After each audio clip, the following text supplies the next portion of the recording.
Hablemos hoy de la importancia de la resurrección. Me preocupa nuestras fiestas, nuestras celebraciones, cuando corremos el peligro de que se conviertan en algo rutinario. Esta mañana, muy temprano, cuando veníamos hacia aquí, hacia el templo, hacia la capilla, venía escuchando las noticias. Y claro, es imposible que en una celebración como esta no se considere hablar de ella, hacer algún comentario. Así que en alguno de los noticieros que escuchaba, tenían allí o a un pastor o a un sacerdote o a algún creyente que debía hacer algún comentario. Cuando menos en dos de ellos, la pregunta se repitió. ¿Cómo vas a celebrar este día? ¿Qué vas a hacer en este día? ¿Sabe que ninguno de los dos dijo, voy a la iglesia? Uno de ellos dijo con mucho entusiasmo, lo vamos a celebrar en familia. ¡Ay, qué bonito! Yo también lo quiero celebrar en familia. Y el otro, supongo que también en familia, porque dijo, nos reuniremos para comer. Y la comida especial de este tiempo, de este día. No hay ningún problema en comer algo especial en este día, ningún problema. Y no hay ningún problema en reunirnos como familia. La tristeza es que aquella gente estaba hablando de otra fiesta, de otra Navidad con Santa Claus, ¿no es cierto? De otro día de acción de gracias con pavo, el día del pavo. Algunos lo llaman el día del pavo. Lo que no significa otra cosa sino que las tradiciones pierden su razón de ser y pierden su esencia, pierden la intensidad de la celebración que debemos estar realizando. La importancia de la resurrección se pone de manifiesto en todo el Nuevo Testamento.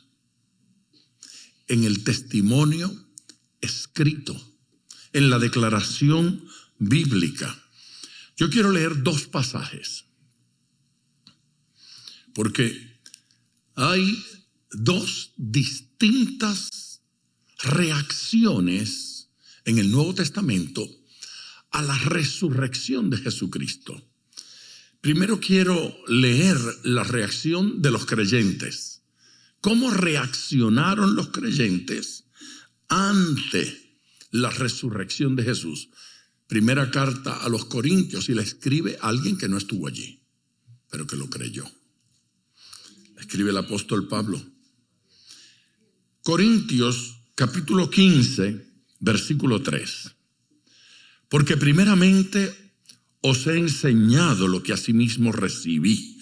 Es decir, él dice lo que asimismo recibí, porque él no es testigo presencial de estos hechos. El apóstol Pablo no fue de los 12 apóstoles.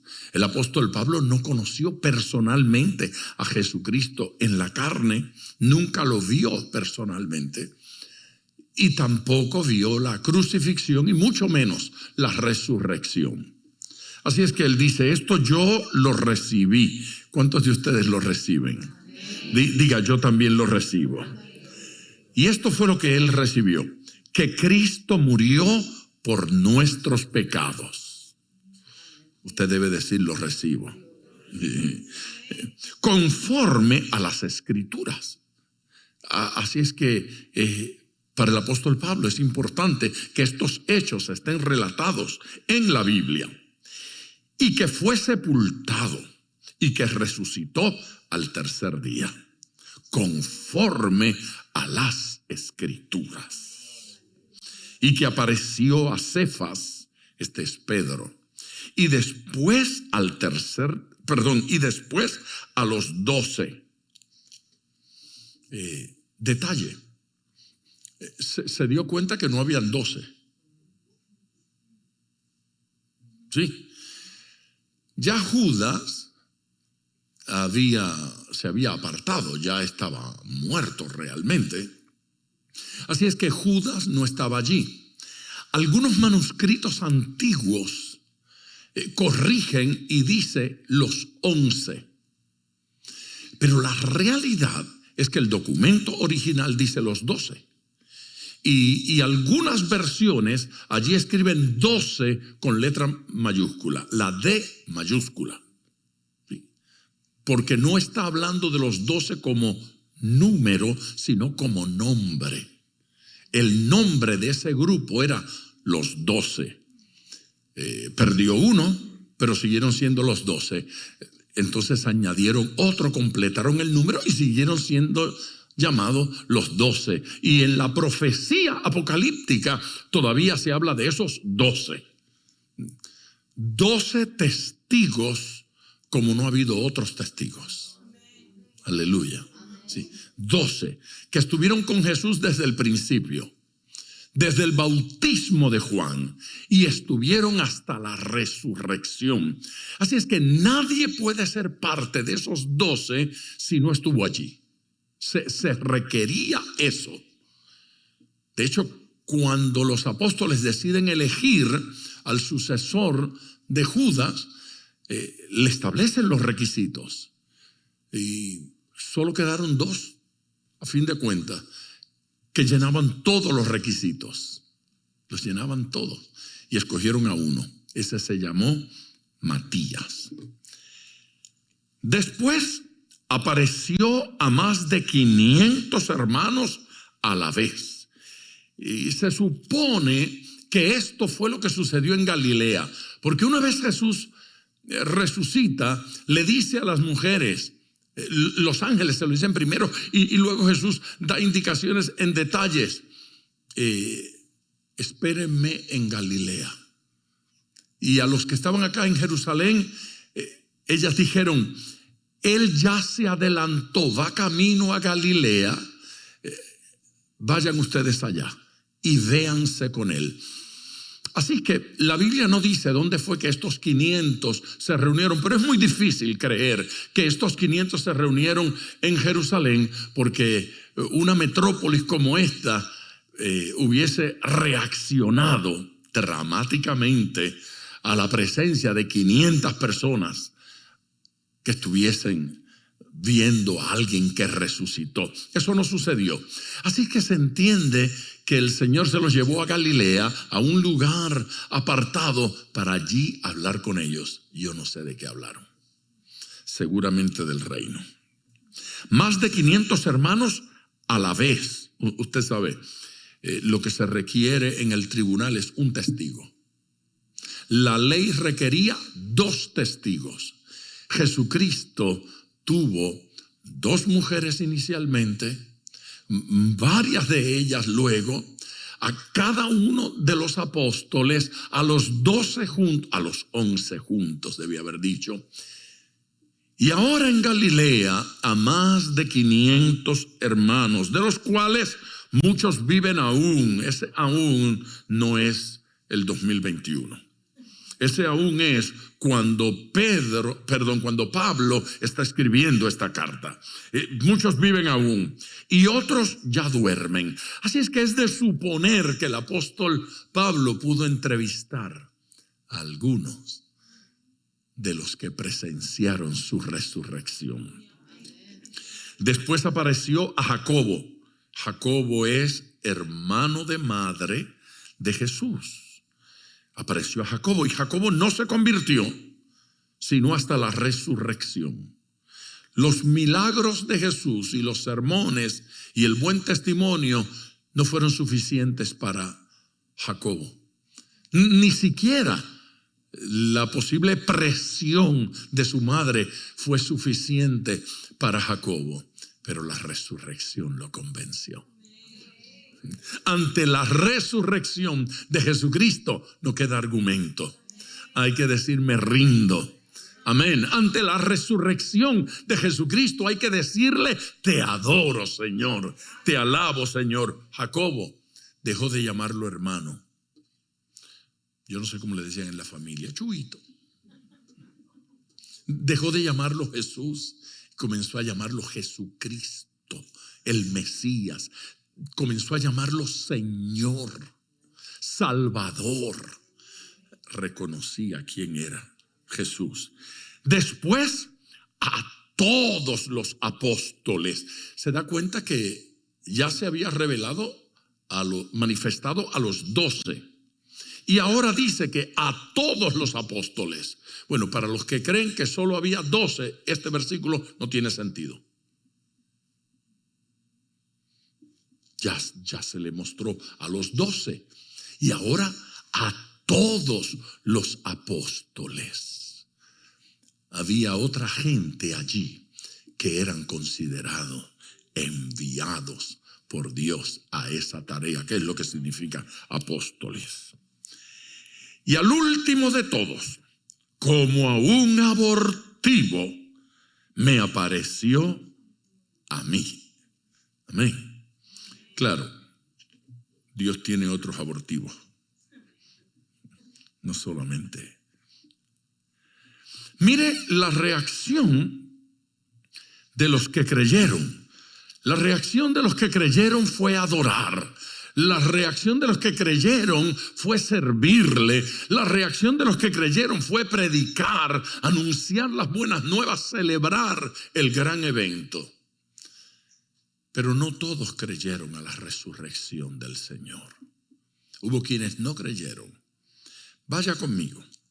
Mateo 28, versículo 11. Vamos a mirar los que no creyeron. Mientras ellas iban, estas son las mujeres que descubrieron que él había resucitado. María Magdalena y la otra María habían llegado allí. Mientras ellas iban, he aquí, unos de la guardia fueron a la ciudad. Claro, ellas se fueron a hablar con los discípulos para decirles lo que les había mandado a decir, de ir a Galilea, pero algunos de la guardia que estaban allí fueron a la ciudad y dieron aviso a los principales sacerdotes de todas las cosas que habían acontecido. Ante una declaración como esa, uno espera que los sacerdotes, los principales, los ancianos, los religiosos, los que leían las escrituras todos los sábados, entendieran que definitivamente este era el Cristo. Así es que cuando los guardias llegan allá para decirles, para testificarles, resucitó. Ellos debieron haber creído. Pero mire qué fue lo que pasó. Y reunidos con los ancianos, y habido consejo, debe decir, salieron a predicar este evangelio. Dice, dieron mucho dinero a los soldados diciendo, decid vosotros, sus discípulos vinieron de noche y lo hurtaron. Se negaron a aceptar que Jesús era el Cristo. Se negaron a aceptar que Jesús había resucitado. Ellos ya habían negado tantos milagros y habían intentado que la gente no creyera, pero ellos sabían que este era el puntillazo final. No había manera de detener a esta gente si ellos aceptaban que Jesús había resucitado. Así que los líderes judíos son culpables de que Israel hasta el día de hoy no crea.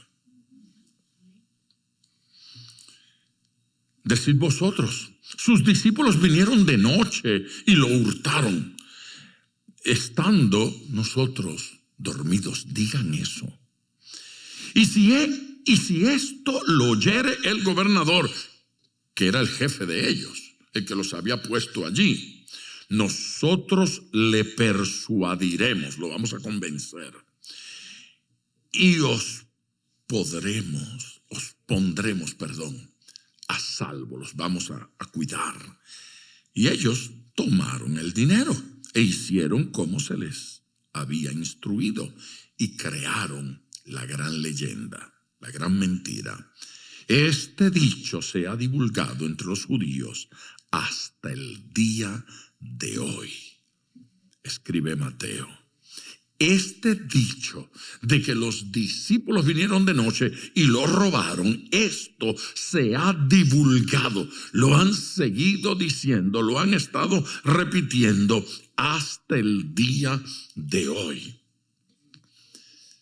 Observe usted cómo para los enemigos del Señor la resurrección fue tan importante que decidieron comprar conciencia, tan importante que decidieron pagar para estimular la mentira, tan importante que era necesario que se repitiera por todas partes, tan importante como para estar dispuestos a convencer, mentir, comprar si fuera necesario al gobernador mismo. Porque contra la resurrección de Jesús no se puede pelear. Así es que la mejor forma es negarla, decir Él no ha resucitado. Pero una vez aceptamos que Él ha resucitado, entonces todo cae en su lugar. La importancia de la resurrección de Jesucristo se muestra en múltiples cosas en la Biblia. Primeramente, en la concordancia profética. ¿Qué llamo la concordancia profética? La manera precisa entre lo que dice la Biblia y lo que sucedió en la vida de Jesús. Esa concordancia profética, una ciencia real, como la estadística, como la aritmética elemental, puede probar que es poco probable, casi imposible que eso se cumpla en alguna persona, a tal grado que no se ha cumplido en nadie más, ni antes ni después se ha cumplido la profecía bíblica en alguna persona, solo se ha cumplido en nuestro Señor Jesucristo. Esto es convincente. Esto es importante. Vamos al texto, por favor. Lucas capítulo 24. Y versículo 45. Esto, aparte de decirlo, es necesario probarlo. Entonces les abrió el entendimiento. Lo hizo Jesús. Les abrió el entendimiento. Esto sucede después de la resurrección. En más de una ocasión, Jesucristo explicando y abriéndoles el entendimiento. Entonces les abrió el entendimiento para que comprendiesen las Escrituras. Y les dijo, así está escrito. Y así fue necesario que el Cristo padeciese y resucitase de los muertos al tercer día. La profecía decía que era el tercer día. En Oseas capítulo 6 versículo 2 dice, nos dará vida después de 2 días. En el tercer día nos resucitará y viviremos delante de Él. Al tercer día resucitará. Después de 2 días, al tercer día resucitará. Mire, la pelea de si estos son días completos de 24 horas o si son porciones de día, a mí no me importa. A mí me tiene sin cuidado. Lo que yo sí sé es que sea de madrugada y solo se haya vivido una porción de ese día. Usted sabe, el día para nosotros comienza pasada la medianoche. A las 12 y 1 minuto ya estamos del otro lado. Si es 1 segundo también, ya pasó la medianoche. Para el judío no, para el judío comienza mucho antes, comienza cuando se pone el sol del día anterior, ya comienza el próximo día. Así es que la noche viene primero para el judío. Así es que 6 de la tarde aproximadamente se pone el sol y comienza la noche del próximo día. Nosotros vivimos medianoche y 1 día completo, y entonces medianoche. Cortamos la noche en 2. ¿Usted se había dado cuenta que cortamos la noche? No, sí, pero ya hoy está aprendiendo esto, que cortamos la noche en 2.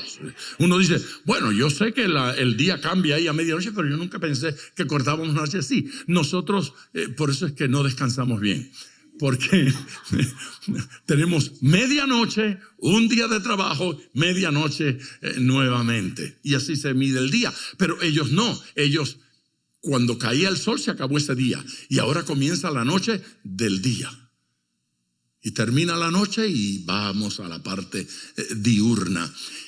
Así es que cuando dice que temprano en la mañana estas mujeres llegaron y descubrieron que él había resucitado, es un disparate decir, oh no, entonces resucitó el día anterior. No. Si el día para ellos, y si hubiese sido el nuestro, cuando menos teníamos 6 horas de domingo, ¿no es cierto? Pero ellos tenían más. Ya en la mañana iban 12 horas del domingo. Había comenzado a las 6. Temprano en la mañana descubrieron que él había resucitado. Si a esa porción se le llama día, usted sabe, nosotros le llamamos día. Si vivimos un ratito del viernes, fue el viernes que comenzó la historia. Luego vivimos el sábado y luego otro poco del domingo y resucitó. Ya van 3 días. Para los que quieren ser un poco más exigentes con eso, entonces tienen que matar a Cristo antes. Así es que algunos lo matan miércoles y otros lo matan jueves, y a mí no me importa cuándo usted lo quiera matar. Lo que yo sí sé es que en la mañana del domingo Jesucristo había resucitado y yo le quiero dar gloria. La profecía de Oseas es interesante. La profecía de Oseas dice, después de 2 días.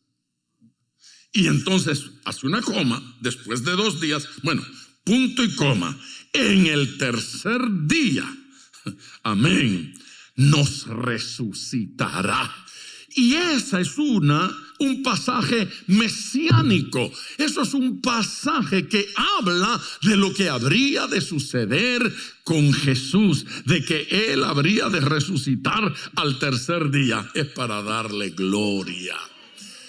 Hay una concordancia extraordinaria aún acerca de cuántos días habría de estar muerto y en qué día particularmente habría de resucitar. Se cumplió en Jesús. Hechos, en el capítulo 13, otra vez este es Pablo hablando, el versículo 34, escuche. En cuanto a que le levantó de los muertos para nunca más volver a corrupción, lo dijo así: os daré las misericordias fieles de David. Déjeme hacer un pequeño alto, porque eso está como en chino. Pero ese pasaje hay que leerlo en concordancia con 2 pasajes más para que cobre sentido. Uno es el Salmo 16, versículo 10, y el otro es Isaías 53, versículo 3. Y cuando usted los junta, tiene una idea clara. Esas misericordias, ¿sí?, de las que habla allí, misericordias de David. Esas misericordias, la palabra allí implica santidad. Y eso es riqueza del nuevo pacto, contenido del nuevo pacto. Esas misericordias de David habla de todo lo que Dios nos va a regalar en el nuevo pacto. Misericordias fieles. Y el término fieles habla de certidumbre. ¿Sí? Certidumbre, certeza, seguridad de que serán realizadas. En Cristo nos ofrece Dios la certeza de que todo lo que está prometido para el nuevo pacto se ha de cumplir. Por cuanto en Cristo se cumplió la profecía, todo lo que Él ha prometido hacer, lo hará. Y la más fuerte de todas esas promesas o profecías cumplidas es la resurrección de nuestro Señor Jesucristo. Y todas ellas realizadas por medio de la simiente de David, es decir, del hijo de David. Por eso a Jesús constantemente se le llama hijo de David. A David se le prometió eternizar su trono, pero no ocurrió. Otros reyes vinieron que no eran descendientes de David, pero Jesús es el hijo de David para que en él se cumpla la profecía. El trono de David es eternizado porque Cristo no lo pierde nunca. Él es rey, permanentemente rey, descendiente de David. Dele gloria a Dios. Y es necesario leer el próximo versículo que dice: por eso dice también en otro salmo: no permitirás que tu santo vea corrupción. Salmo 16. No permitirás que tu santo vea corrupción. Ahora, en la explicación de ese versículo, el apóstol dice: y todos saben que la tumba de David hasta hoy está con nosotros. Así es que eso de que no permitirás que tu santo vea corrupción, aunque parece decirlo acerca de David, Pablo nos está diciendo es una expresión mesiánica, es una expresión profética, habla de Jesús. La tumba de David sigue allí, los restos de David siguen allí, pero la tumba de Jesús está vacía porque Él resucitó. Él resucitó, aleluya. De modo que hay concordancia entre la profecía bíblica y la vida de Jesús. Cada detalle profético se cumple en la vida de Jesucristo. ¿Que por qué creemos que Él es el Mesías? Porque la Biblia lo afirma. Porque en Él se cumplió la palabra. Amén. La resurrección declara la deidad de Jesús. Su resurrección, a diferencia de cualquier otra resurrección, afirma que Jesucristo es el Hijo de Dios. Toda otra persona que resucitó en la Biblia, y en la Biblia hay unas 9 resurrecciones, cuando menos, cada una de esas personas murió eventualmente. Resucitaron para volver a morir. Pero hay solo un caso donde esa persona no resucitó para volver a morir. Jesucristo resucitó para vivir para siempre. Alabe a Dios. En ese pasaje que estamos leyendo de Hechos 13, ya leímos el 34 y el 35, ¿no es cierto? Retrocedamos y leamos el 33. Mire lo que dice el versículo 33. La cual Dios ha cumplido a los hijos de ellos, a nosotros. Amén. Resucitando a Jesús. ¿Quién lo resucitó? Dios lo resucitó, como está escrito, otra vez, en concordancia con las escrituras, como está escrito también en el Salmo 2, versículo 7. Mi hijo eres tú, yo te he engendrado hoy. Eso hay que entenderlo bien, porque nuevamente los que juguetean con la profecía bíblica sin entenderla, ven en ese yo te he engendrado hoy el inicio de la vida de Cristo, o el inicio de su reino mesiánico, o el inicio de su verdadera y auténtica deidad. No es cierto. No es cierto. Allí no está diciendo que con la resurrección Jesucristo se hizo Dios. Allí no está diciendo eso. Con toda claridad, la Biblia enseña que Él es Señor y Salvador, Rey, Dios, segunda persona de la Trinidad, desde la eternidad hasta la eternidad. Nunca tuvo comienzo y nunca terminará. Nunca tendrá fin. Entonces, ¿de qué está hablando el pasaje cuando dice, yo te he engendrado hoy? Vaya conmigo a Romanos 1, versículo 4, cuando habla de lo mismo. Que fue declarado Hijo de Dios con poder, según el Espíritu de Santidad, por la resurrección de entre los muertos. En Romanos, el apóstol está hablando del mismo evento, la resurrección. Pero en lugar de decir, yo te he engendrado hoy, dice que lo que Dios dijo allí fue una declaración. Lo declaró Hijo de Dios. Linaje de David según la carne, linaje del Espíritu, aleluya, en todo el sentido de la palabra, según Dios, según Cristo, según Salvador, según Trinitario, según eterno, es Hijo de Dios desde siempre, nunca comenzó a ser, pero en la resurrección Dios declaró, Dios afirmó ante el mundo entero, si no creían que Él era mi Hijo, sépanlo hoy, este es mi Hijo amado, en quien tengo complacencia, el Salvador del mundo. Dios lo confiesa ante la humanidad entera. En la resurrección se afirma la deidad de Cristo. En la resurrección se afirma su ministerio para con nosotros. Se afirma que Él es el Salvador. Amén. Además de esa concordancia entre las Escrituras y la vida de Jesús, hay algo más de mucha importancia, y es que en la resurrección se afirma nuestra esperanza. Amén. Diga amén.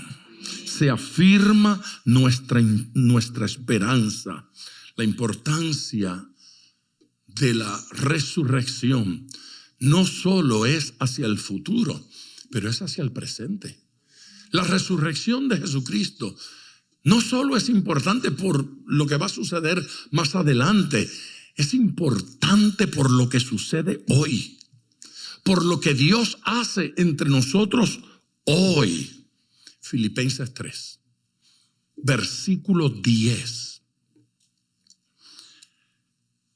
A fin de conocerle. ¿Sí? El propósito es conocerle. Esto es poderoso.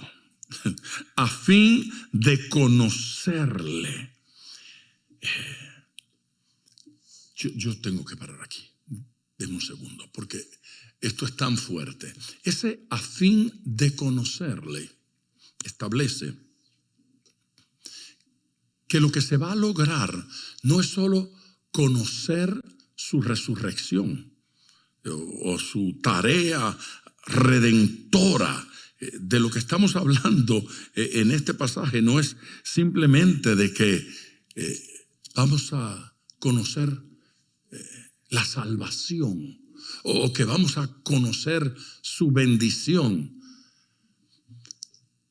Esto establece que lo que debe suceder en la resurrección o a raíz de la resurrección o por causa de la resurrección es que conozcamos algo más que la redención.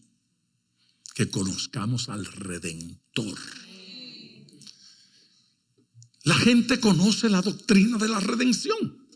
La gente conoce la doctrina de la salvación. La gente conoce la doctrina de la venida de Cristo, la muerte de Cristo, los padecimientos de Cristo, la resurrección de Cristo. Pero aquí está diciendo: lo que usted tiene que conocer no es la doctrina, usted tiene que conocer al Redentor. Él resucitó para que lo conozcamos.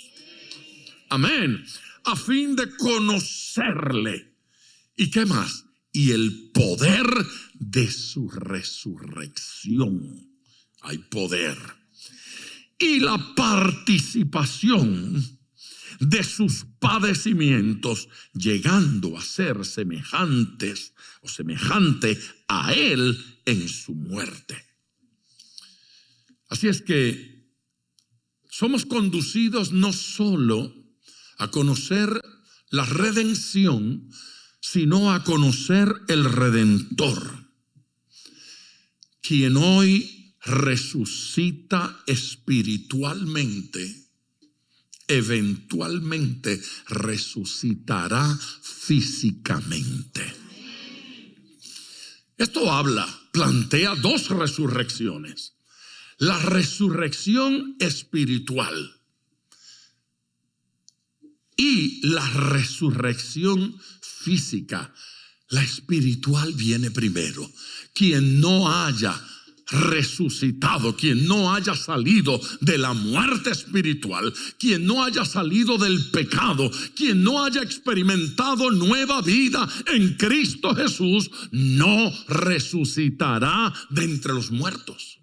No hay práctica religiosa para lograr que alguien que murió en pecado resucita en gloria. No hay. No van al purgatorio desde donde los podemos sacar con unos cuantos sacrificios. No existe tal cosa. No existe tal cosa como: me voy a bautizar por mi tatarabuela. A nombre de ella, bautícenme para que ella sea salva. No hay tal cosa como doy una ofrenda o algo al líder religioso para que mi abuela que murió en pecado la saquen del infierno y la lleven a un sitio templadito. No existe tal cosa. La oportunidad de ser salvo es aquí. Usted se convierte hoy, nace de nuevo, o cuando pase al otro lado se va a llevar la sorpresa de que este mensaje era verdad, de que Cristo el Salvador era la única opción y alternativa que tenía. No, la idea no es conocer doctrina, la idea es conocerlo a Él.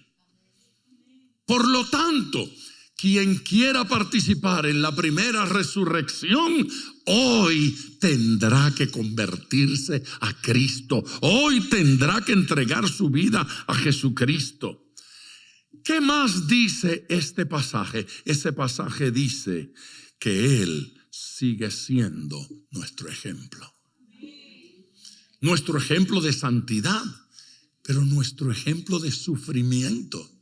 Claro, el único ejemplo que la iglesia del siglo XXI parece querer predicar y declarar, confesar, es ejemplo de superación.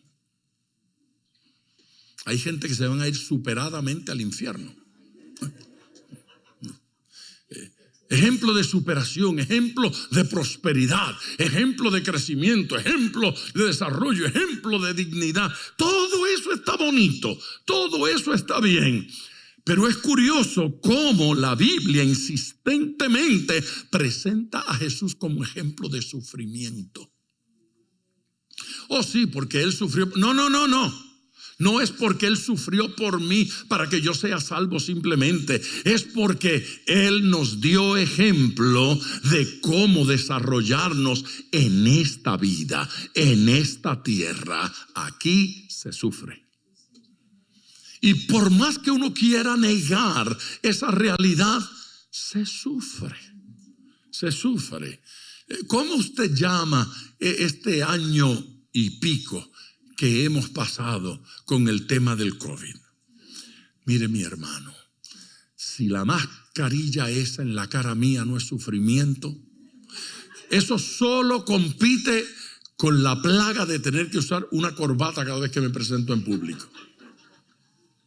Pero esto es sufrimiento. Jesucristo no usó corbata ni mascarilla. Se sufre. En la vida se sufre. Y el ejemplo de Jesucristo, el modelo de Jesucristo, nos llama a encontrar virtud y bendición en el sufrimiento. Ponerse viejo es sufrir.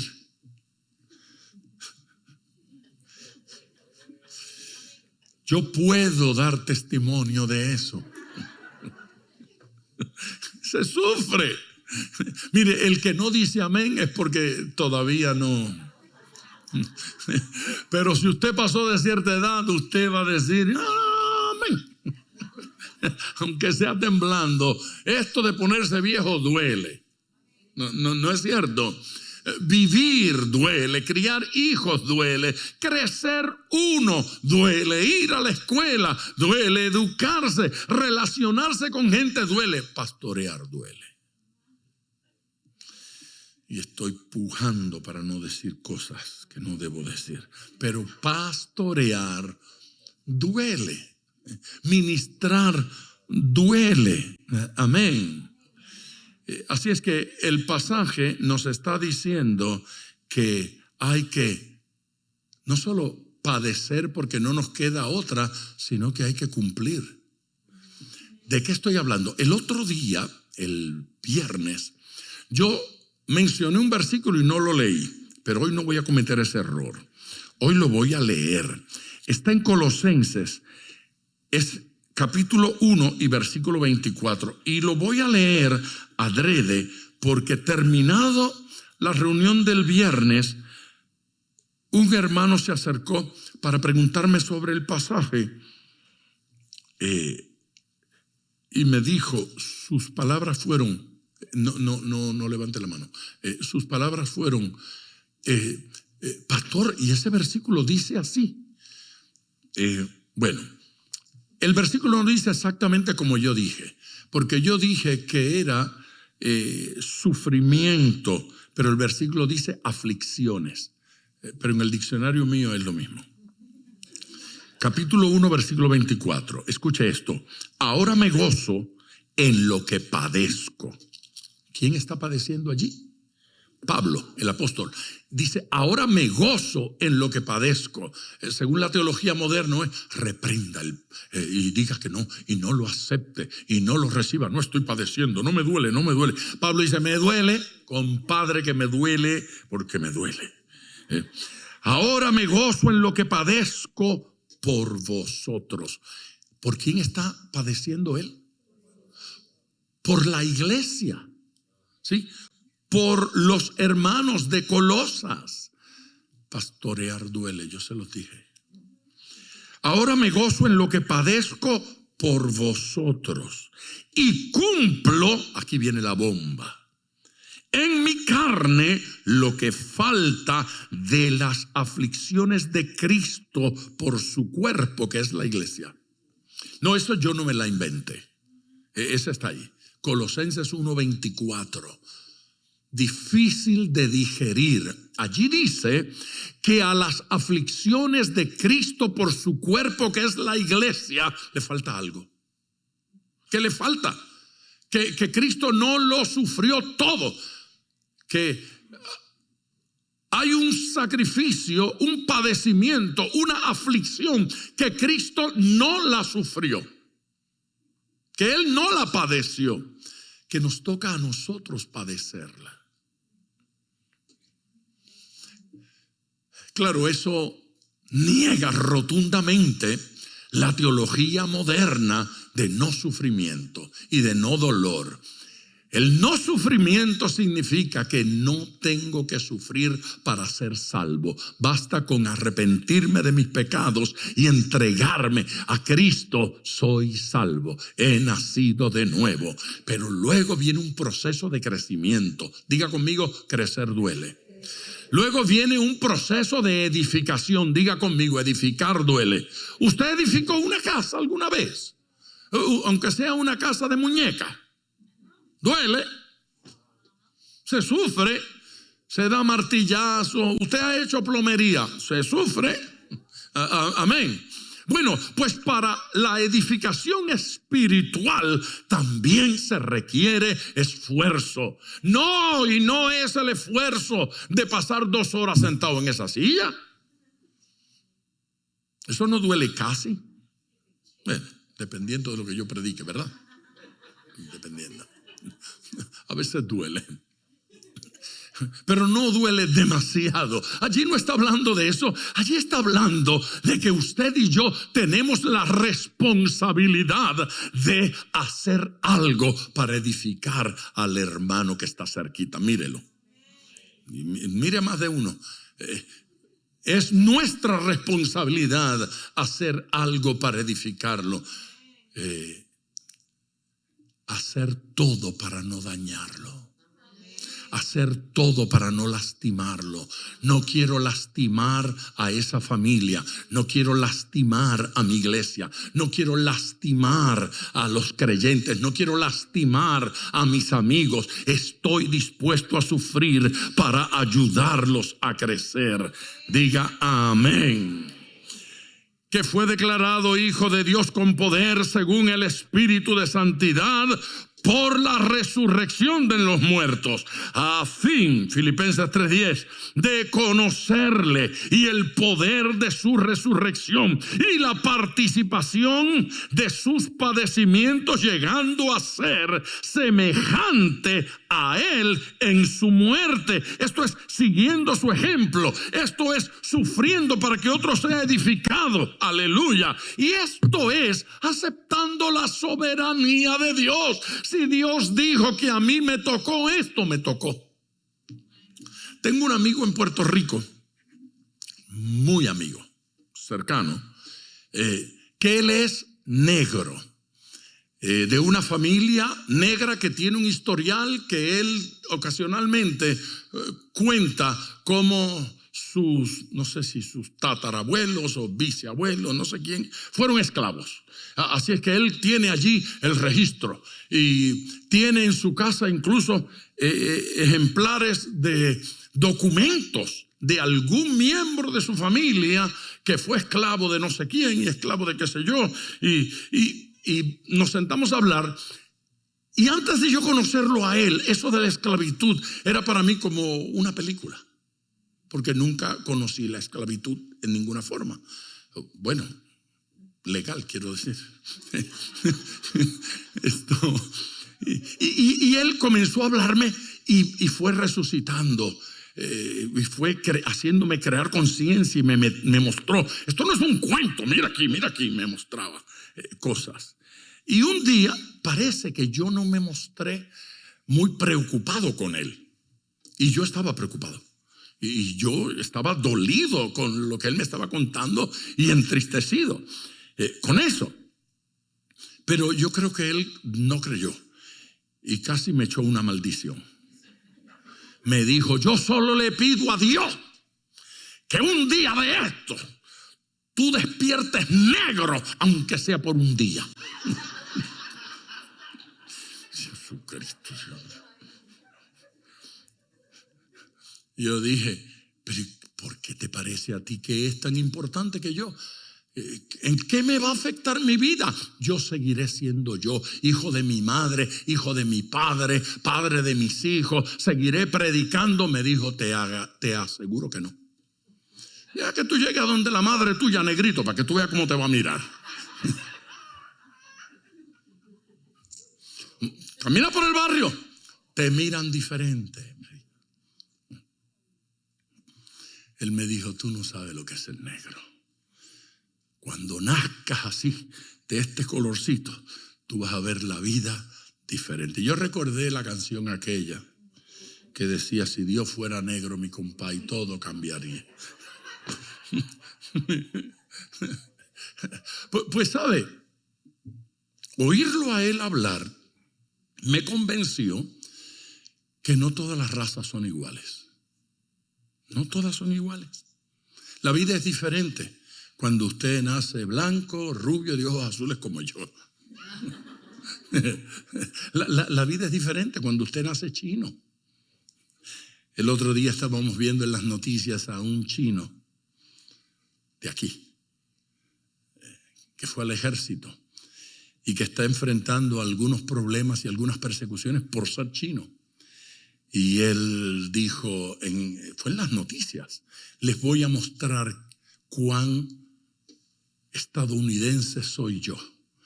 Se abrió, levantó la camisa y mostró las marcas que tenía en su pecho, las heridas que le habían hecho, donde le habían puesto los cables eléctricos, donde lo habían maltratado. Esto es de la guerra, peleando por este país. Aunque mi cara sea china, yo soy de aquí, dijo. Uy, a mí me estremeció esa cosa. Me hizo llorar.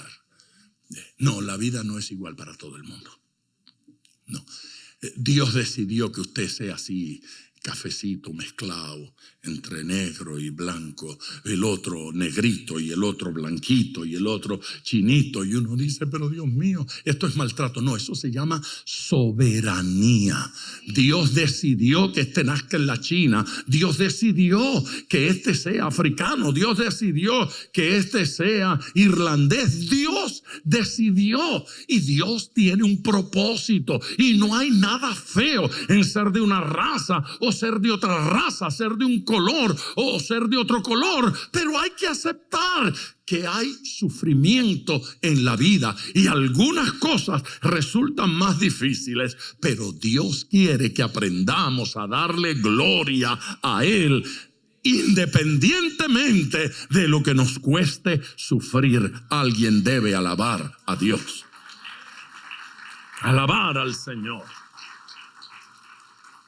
Jesucristo dio su vida por nosotros sin importar la raza, sin importar el color, sin importar el idioma, sin importar el país. Usted puede darle gloria a Dios. Aleluya. Y es vergonzoso cuando uno mira en las redes sociales a un hermano insultando a otro porque votó por un candidato diferente. Yo digo, usted no sabe cuál es el valor de la resurrección. Jesucristo murió por los republicanos y por los demócratas y por los independientes, por todos igual. Jesucristo murió por los comunistas, Jesucristo murió por los capitalistas, Jesucristo murió por los rusos, por los chinos, por los estadounidenses, y no hizo diferencia. Derramó su sangre y resucitó para que puedan ser salvos. Y tenemos que defender, cuidar y respetar esa salvación. Cada vez que yo escucho a alguien decir, yo dudo que sean salvos los de aquel partido y los del otro, me convenzo de que no conoce el poder de la resurrección. Cristo murió para que seamos unos. No permita que las políticas nos separen. No permita que cosas terrenales dañen una cosa que es espiritual. Algunos han tratado de presionarme. Diga desde el púlpito por quién debo votar. A mí no me importa por quién usted vota a la hora de predicarle este evangelio. Si se sienta conmigo en mi carro, yo hablo con usted y le digo por qué yo voto por esto y no voto por lo otro. Yo le digo, y acerca de ciertas políticas le doy leña desde aquí o desde donde sea. Cuando alguien defiende la homosexualidad, le tengo que decir, yo tengo familiares homosexuales y los amo, los abrazo y los beso como a cualquier otro, pero a todos les digo, eso es pecado. Como es pecado la borrachera, como es pecado la hipocresía, como es pecado el robo.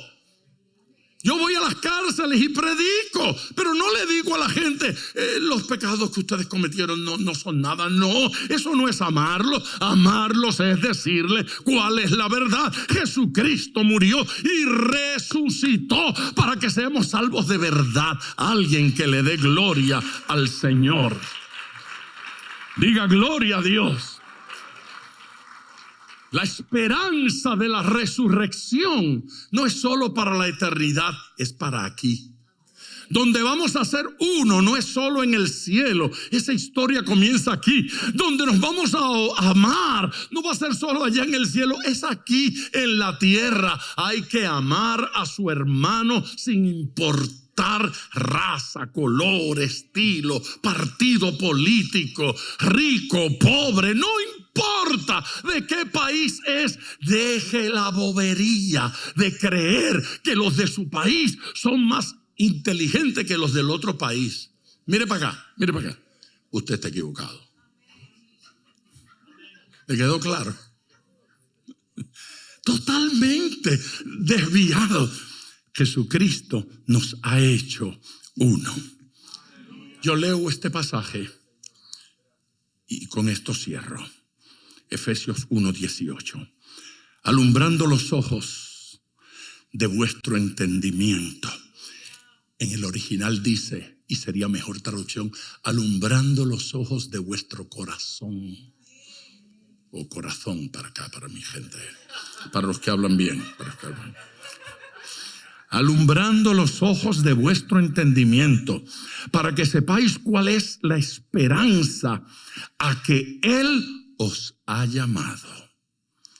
Y cuáles las riquezas de la gloria de su herencia en los santos, y cuál la supereminente grandeza de su poder para con nosotros los que creemos, según la operación del poder de su fuerza, la cual operó en Cristo, resucitándole de los muertos y sentándole a su diestra en los lugares celestiales, sobre todo principado y autoridad y poder y señorío y sobre todo nombre que se nombra, no solo en este siglo, sino también en el venidero, y sometió todas las cosas bajo sus pies y lo dio por cabeza sobre todas las cosas a la iglesia, la cual es su cuerpo, la plenitud de aquel que todo lo llena en todo.